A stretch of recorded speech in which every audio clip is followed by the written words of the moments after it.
এটা আমরা বলেছি কিসের দ্বারা। এখন এইখানে একটা আমরা নোট করব, এটা একটা যন্ত্র বা হচ্ছে কি সহায়ক বা হচ্ছে উপায়। দেখেন যন্ত্র সহায়ক উপায় যদি বোঝায় তাহলে সেটা হয় আমাদের করণ কারক। তাহলে কিভাবে দেখেন, আরেকটা হচ্ছে কি আমরা যদি খেলার নাম বোঝালে কর্ম, কিন্তু খেলার উপকরণ উপকরণ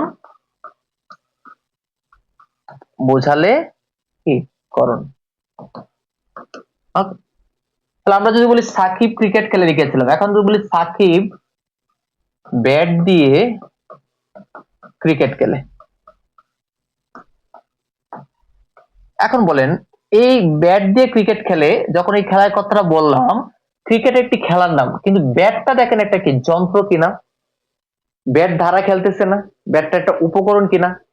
ঠিক আছে, ব্যাটটা যেহেতু একটা উপকরণ বোঝাচ্ছে, অর্থাৎ খেলার একটা কি উপকরণ, আর হচ্ছে কি ক্রিকেট হচ্ছে কি খেলার নাম।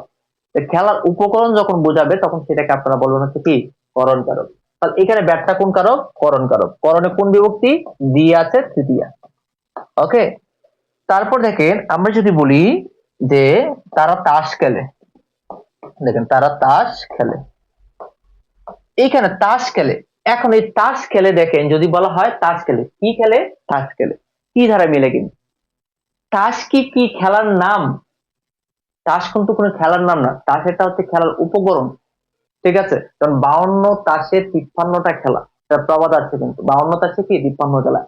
ওই যে তাস হচ্ছে একটা খেলার উপকরণ, কিন্তু খেলার নাম কল মেরিজ, 29, মেরিজ কল, যে যেটা খেলে। বুঝতে পেরেছেন? তাহলে এইটা হচ্ছে কি বলেন তো, এটাও খেলার উপকরণ। তার মানে এটা কোন কারক? করণ কারক। কোন কারক? করণ কারক।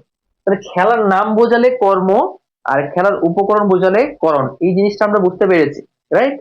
ওকে, এরপর সাহায্য কিভাবে হচ্ছে কি বোঝায় দেখেন, সাহায্য বা সহায়ক বা উপকরণ বোঝালে, যেমন আমি যদি বলি আমি কলম দ্বারা লিখতেছি না, দেখেন এই যে আমি এখন লিখতেছি, দেখেন আমি কলম দিয়ে লিখি, এই যে বাক্যটা লিখলাম আমি কলম দিয়ে লিখি, একটু লক্ষ্য করেন এইখানে কলমটা নিচে আন্ডারলাইন করলো, কি দিয়ে লিখি? কলম দিয়ে লিখি, কলম ধারা লিখতেছি, রাইট?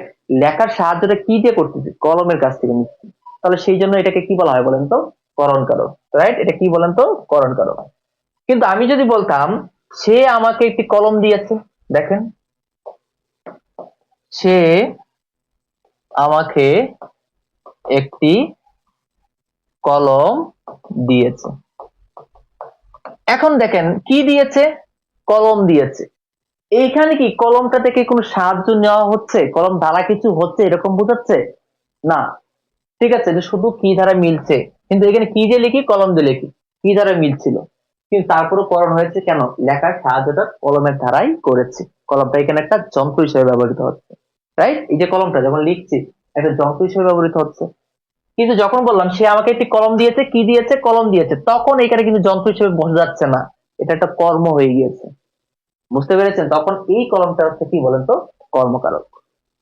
ঠিক আছে, বুঝতে পেরেছি। এই উদাহরণটা আমরা বুঝতে পেরেছি সবাই। ওকে,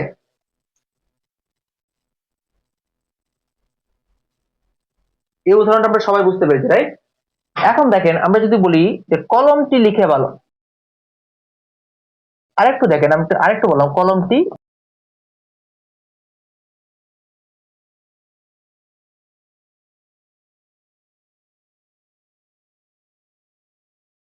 লিখে, জাস্ট এতটুকু লিখে বাক্যটা শেষ করলাম।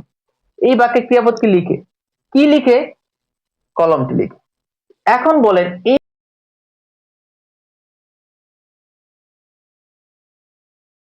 এইখানে কি এই কলমটা হচ্ছে কি নিজেই ক্রিয়ার কাজটা করতেছে না?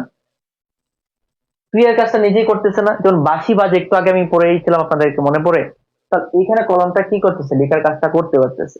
কলমটা লেখার কাজ করতে পারতেছে, কিন্তু কর্ম, কিন্তু এখানে কর্তা হিসেবে ব্যবহৃত হয়েছে। তাহলে কর্ম করতে পারছে কর্তা, আর কর্তা হওয়ার কারণে সেটাকে আমরা বলবো কর্তৃকারক। এটাকে কোন কারক বলবো?